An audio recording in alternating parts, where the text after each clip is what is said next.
Wanita seringkali dianggap sebagai kaum konsumtif. Padahal wanita saat ini tidak hanya harus pintar mencari uang, namun juga harus mulai bisa berinvestasi. Bersama saya Chandra Dewi, Anda menyaksikan Cerdas 5 Menit.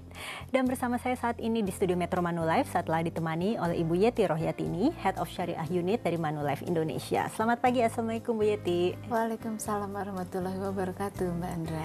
Bu Yeti, ini ada pertanyaan dari pemirsa kita yang bernama Ibu Sheryl. Ibu Sheryl ini baru saja berhenti dari pekerjaan tetapnya dan memutuskan sementara untuk menjadi ibu rumah tangga.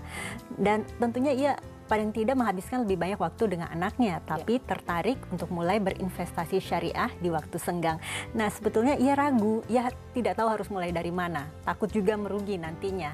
Apa yang harus Ibu Sheryl lakukan kalau begitu, Bu?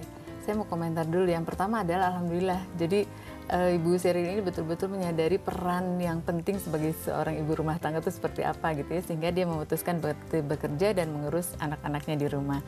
Yang kedua adalah dia mulai tertarik dengan berinvestasi di syariah. Artinya dia sudah paham betul bahwa penting sekali investasi, apalagi ini berkaitan dengan pemahamannya tentang syariah, barangkali itu ya. Kemudian tapi takut merugi. Nah, yang penting sih sebenarnya gini, kalau untuk pemula ada banyak sarana yang bisa digunakan untuk mulai terjun ke dunia investasi. Jadi kita sebagai pemula kan nggak mungkin langsung beli saham yang pertama jumlahnya harus besar.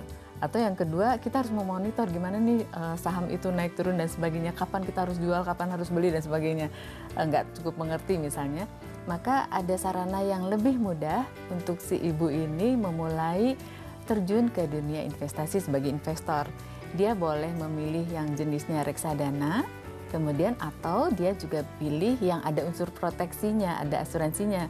Kita sebut dengan unit link. Tapi barangkali juga Ibu Sheryl agak ragu untuk berinvestasi karena tidak memiliki pendapatan yang tetap lagi begitu ya Bu ya. Sementara itu kan reksadana asuransi bukannya harus reguler. Bagaimana Bu? Ada beberapa cara pembayaran sebetulnya. Misalnya dia nggak punya income sendiri, tapi kan ada suaminya yang bisa mungkin menyisihkan dana untuk pembayaran kontribusi atau dimasukkan ke dalam investasi reksadananya.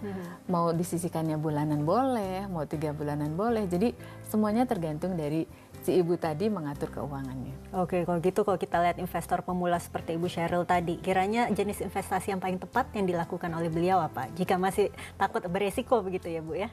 Yang pertama adalah Ibu Sheryl harus tahu dulu investasinya untuk tujuan apa. Misalnya untuk tujuan dana pensiun, berarti itu kan jangka panjang. Untuk pendidikan anak ya lebih kurang itu menengah lah gitu ya, tergantung usia anaknya sekarang berapa. Atau dia mau menyisihkan untuk yang jangkanya pendek, jadi 2-3 tahun lagi akan diambil investasinya. Itu akan pengaruh kepada jenis investasi yang dia akan tempati gitu ya.